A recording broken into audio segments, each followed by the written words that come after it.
আজকে আপনাদের সামনে কথা বলবো আমি একজন পুরুষ পতিতা নিয়ে।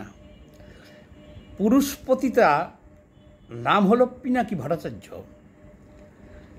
এই পুরুষ পতিতার কিছু জন্ম বৃত্তান্ত বাধ্য হয়ে তুলে ধরতেছি, কারণ হলো তার নুড ছবিতে মানে উলঙ্গ ছবিতে ফেসবুক ইউটিউব ভাইরাল হয়ে গেছে। ফেসবুকের ঢুকলে পরেই পাওয়া যেতেছে পিনাকি ভট্টাচার্যের উলঙ্গ ছবি, বিভিন্ন পোজের উলঙ্গ ছবি, আর বিভিন্ন ধরনের লেখা মন্তব্য। সেগুলো আমরা এখানে বলতে পারবো না। এটা বলতে গেলে সামাজিকভাবে নিজের সম্মান হানি হবে। কিন্তু এই পুরুষ পতিতার কোনো লজ্জা শরম নাই। তার শত শত কপি ছবি, উলঙ্গ ছবি একেবারে ভাইরাল, আর যত আজে বাজে ধরনের কমেন্টস লেখা আমরা দেখতেছি। কিন্তু এর পরিপ্রেক্ষিতে যদি একজন সম্মানী লোক হয় সমাজে, আর তার ছবি যদি এরকমভাবে ভাইরাল হয়, অনেক নারী আছে বা ইতিমধ্যে ঘটেছে এরকম ঘটনা যে তারা আত্মহত্যা করে। আছে না, অনেক নারী সুসাইড করছে না, যে তাদের ভিডিও ভাইরাল হয়ে যাওয়ার কারণে। কিন্তু একজন পতিতা নারীর ভিডিও ভাইরাল হলে সে কি সুসাইড করবে? সে আরও আনন্দে নাচবে যে আমি ভাইরাল হয়েছি, আমাকে কোটি কোটি মানুষ দেখতেছে। তাহলে পুরুষ পতিতার ক্ষেত্রেও একই। একজন পুরুষ বংশীয় ছেলে বা মানুষ, সম্ভ্রান্ত ফ্যামিলির মানুষ, ভদ্র মানুষ, শিক্ষিত মানুষ, তার যদি কোনো এরকম নুড ছবি, উলঙ্গ ছবি ফেসবুকে ভাইরাল হয়ে যায় আর কোটি কোটি মানুষ দেখে আর এইরকমভাবে আজে বাজে মন্তব্য করে, তাহলে সেই পুরুষ মানুষটারও আত্মহত্যা করার সম্ভাবনা আছে। আর না হলেও সে তার ফেসবুক চ্যানেল বন্ধ করে দিয়া সে আত্মগোপনে চলে যাবে। সে মর্মাহত হবে যে কি হলো, মানে শোকে সে নিথর হয়ে যাবে যে আমি কিভাবে সমাজে মুখ দেখাবো, কিভাবে চলবো। কিন্তু একজন পুরুষ পতিতা, তার ছবি যদি এরকম ভাইরাল হয়, তাহলে সে কি করবে? একজন নারীর পতিতার ভিডিও বা নুড ছবি যদি ভাইরাল হয়, সে খুশি হয়, তার কোনো লজ্জা শরম নাই। আর একজন সম্ভ্রান্ত ঘরের নারী বা যার মান সম্মান আছে, তার যদি ভিডিও বা কোনো ছবি কোনো কারণে ভাইরাল হয়, সে দুইটা কাজ করে। একটা হয় আত্মহত্যা করে, আর আরেকটা না হলে সে লোকচক্ষুর আড়ালে চলে যায়, সামাজিক যোগাযোগ মাধ্যম ছেড়ে দিয়া আপাততর জন্যে। পুরুষের ক্ষেত্রেও তাই।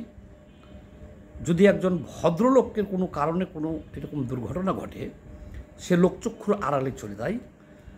আর যদি পুরুষ পতিতার ছবি ভাইরাল হয়, তাহলে সে নাচতে থাকে, আনন্দে নাচে, আনন্দে নাচে। আমাদের পুরুষ পতিতা পিনাকি ভট্টাচার্য, ওনার নুড ছবি যখন হাজার হাজার কপি মানে কোটি কোটি মানুষ দেখতেছে, উনি তখন আনন্দে নাচতেছে। তখনই কনফার্ম হইলাম যে এটা হলো পুরুষ পতিতা। এবং দাম্ভিকতার সাথে সে আবার ওইটার নিয়ে পোস্টও দিতেছে। সে কি পোস্ট দিতেছে, যে পোস্ট আবার লেখছে, সেটা আপনাদেরকে আমি পড়ে এখানে শুনাইতে পারবো না। আপনারা কেউ যদি পড়তে চান, তাহলে পিনাকি ভট্টাচার্যর ফেসবুকে যে পড়ে নিয়েন। এসব ছবি ভাইরাল হওয়ার পরে উনি কী লিখছে, উনি নিজেই তার কয় ইঞ্চি, কী দিয়া কি এবং ভাইরাল হওয়ার পরে তার কি লাভ হয়েছে সব বলতেছে। যে এটা ভাইরাল হওয়ার পরে আরও অসংখ্য নারী তার সাথে যোগাযোগ করতেছে, এটা তার ব্যাপারটা এরকম, এবং খুব কুরুচিপূর্ণ ভাষায় সে নিজেই পোস্ট দিতেছে। ঘটনা হলো কি, যে এই যে বললাম যে এই যে পুরুষ পতিতা পিনাকি, এই সমাজটাকে এমনভাবে কলুষিত করতেছে বা করলো, মানে সে সব দিকেই আছে। কিন্তু আমি আগের থেকেই এর যে কোনো চরিত্রহীন, একটা চরিত্রহীন লোক যার কোনো মান সম্মান নাই, সমাজ জামাত নাই, সে কিন্তু সব কিছুই করতে পারে। সে দেখবেন কয়েকদিন পরে ইচ্ছা করলে নিজেই উলঙ্গ হইয়া সে ভাইরাল হওয়ার জন্যে সে তার চ্যানেলে এসে নাচতেও পারে। তখন আপনি আর আমি কি বলবো? তখন কি আর নুট ছবির কথা বলবো? জলজান্ত সে নিজেই উলঙ্গ হয়ে নাচবে যদি তার প্রয়োজন হয়, ভাইরাল হওয়ার প্রয়োজন হয় বা কোনো স্বার্থের কারণে হয়। তাহলে চরিত্র কী জিনিস দেখেন, আমি দেখাই।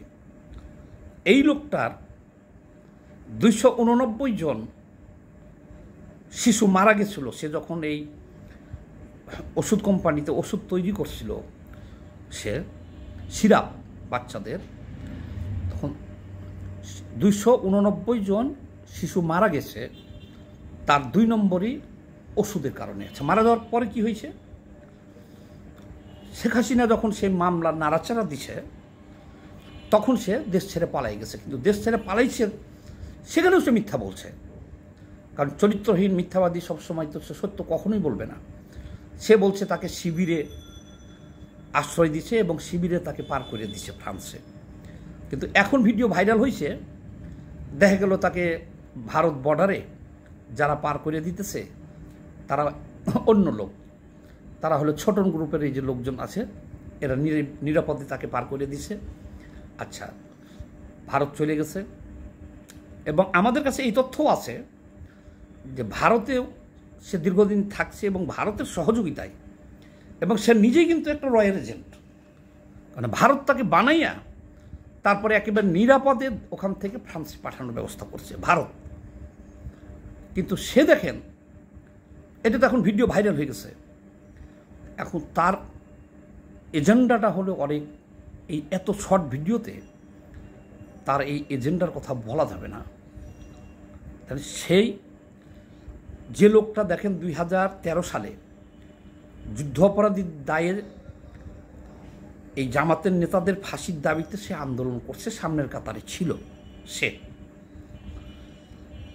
আচ্ছা যাক, তার দাবি, যে দাবিতে সে আন্দোলন করছিল সফল হয়েছে, জামাতের অনেক নেতাকে ফাঁসিতে ঝুলানো হয়েছে। তার মধ্যে থেকে একজন এটিএম আজহারুল ইসলাম, এই ক্ষমতার পট পরিবর্তন হওয়ার কারণে সে অলৌকিকভাবে বেঁচে গেল, সে ছাড়া পেয়েছে। শেখ হাসিনা থাকলে এতদিন হয়তো ফাঁসির কাছে ঝুলে যেত। এখন দেখেন যে ছাড়া পাইছে, তার জন্যে আবার এই পিনাকি ভট্টাচার্য স্বাগত জানায় ভিডিও ছাড়ছে যে আজহার ভাই আপনাকে মুক্ত বাতাসে আমন্ত্রণ, আরে, এবং বলছে যে সরকার থেকে ক্ষতিপূরণ দেওয়া উচিত। চরিত্রহীন কাকে বলে দেখেন? যাদের ফাঁসির দাবিতে সেই আন্দোলন করছে, অনেকগুলো লোকের ফাঁসি কার্যকর হয়ে গেছে, এখন একজন বেঁচে গেছে, এখন আবার একে স্বাগত জানাইতেছে, আবার সরকার থেকে ক্ষতিপূরণ দিতে বলতেছে। এগুলো 2 নম্বর কথা। দেখেন চরিত্র দেখেন যে 2 নম্বর কতগুলো শিশু মারল ওষুধ কেলেঙ্কারি করে, তারপর দেখেন তার অবস্থান কিভাবে চেঞ্জ হইতেছে। দেখেন যখন তাকে বলা হয়েছে যেখানে নীতি আদর্শের কোনো দরকার নাই, তোমার ভাইরাল হইতে গেলে এদেশে 92% মুসলমান, এদের পক্ষে তোমার বলতে হবে, সে রাতারাতি এদের পক্ষে বলা শুরু করে দিছে। তার বাম আদর্শ কোথায় ছিল আর এখন সে কি বলতেছে? 2013 সালে যাদের ফাঁসি চাইছে, এখন একজন বেঁচে গেছে, তাকে আবার সে ফুলের মালা দিয়ে বর্জন করতেছে। আচ্ছা, তার চেয়ে তো ভয়ঙ্কর ব্যাপার হলো কি, যে সে যে একজন পুরুষ পতিতা, দেখবেন সে কিন্তু ভাইরাল হয়েছেই খুব বাজে ভাষায় গালাগালি করে অনলাইনে। আপনি 3টা ধারা আছে এখানে, আমি বলি দেখেন। ভাইরাল হওয়ার, নেগেটিভভাবেও ভাইরাল হওয়া যায় অনলাইনে। তার প্রমাণ হলো হিরো আলম। হিরো আলম যা ভাইরাল হয়েছে সম্পূর্ণ নেগেটিভভাবে, তার সব হাহারিয়ে। শেফুদা ভাইরাল হয়েছে সম্পূর্ণ নেগেটিভভাবে, শুধু গালাগালি করে। এই পিনাকি ভাইরাল হয়েছে সম্পূর্ণ নেগেটিভভাবে। ধরাছোঁয়ার বাইরে যে শেখ হাসিনা, বঙ্গবন্ধু এগুলোরে অকথ্য ভাষায় শুধু গালাগালি করে সে ভাইরাল হয়েছে। ভাইরাল হওয়ার জন্যে কিন্তু একজন ভদ্র ঘরের ছেলে, একজন সুস্থ মানুষ, শিক্ষিত মানুষ কেউ এই ভাষায় গালাগালি করতে পারবে? এখন আবার দেখেন, সে বিএনপির নেতা সালাউদ্দিন থেকে শুরু করে, মির্জা আব্বাস থেকে শুরু করে, গয়েশ্বর রয় থেকে শুরু করে, মানে বাংলাদেশের তাদের যাকে মনে চাইতেছে তাকে রয়ের এজেন্ট বানাই দিতেছে ওরা, যে এই রয়ের এজেন্ট।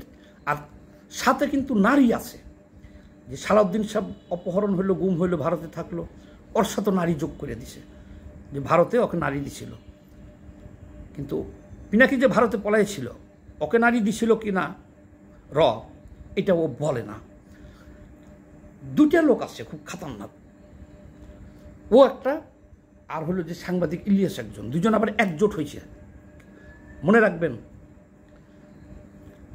পতিতার সাথে পতিতার মিল।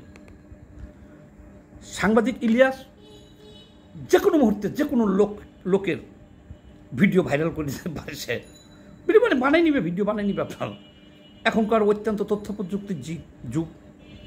আপনার একটা নারীর সাথে আপনার ছবি দিয়া, তাদের মন চাইলে যে আমার এই মাথাটা কেটে দিয়া, বা যে কোনো মানুষকে করছে তো ইতিমধ্যে। তাদের কাজ হলো, সাংবাদিক ইলিয়াসের এখনো নুড ছবি ছাড়ে নাই, বা উলঙ্গ ভিডিও কেউ ছাড়ে নাই, ও নিজেও ছাড়ে নাই, কিন্তু ও অসংখ্য মানুষের ভিডিও ছাড়ছে, ছাইড়ে ভাইরাল হয়েছে। সে বেডরুমের ভিডিও, বিভিন্ন সাংবাদিক, সচিব, মন্ত্রী, আর যাকে মনে চাইব তার বেডরুমের ছবি ভাইরাল করে দেব। ওই আতঙ্কে, তার ভয়ে ভীতু থাকে, সবসময় ততস্থ থাকে।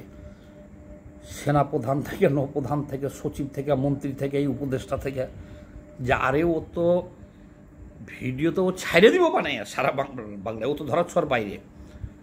পরে না হয় এক সময় যে প্রমাণ হোক যে না এই ভিডিওটা ভুয়া ছিল, কিন্তু উপস্থিতি তো সে সারা বিশ্বকে তোলপাড় করে দেব।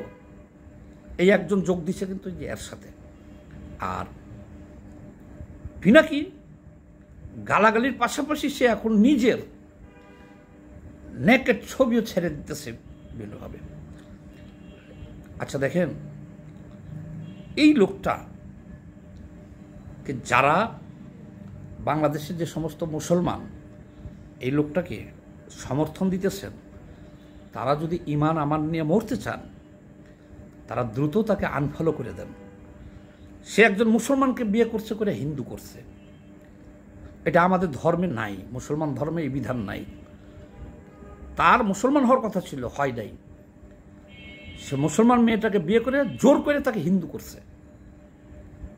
কাজেই যে সমস্ত মুসলমান ভাইরা ৭২টা হুর চান বা পরকালে বেহেশত চান, অবিলম্বে এই পুরুষ পতিতা এর পাশ ছেড়ে দেন।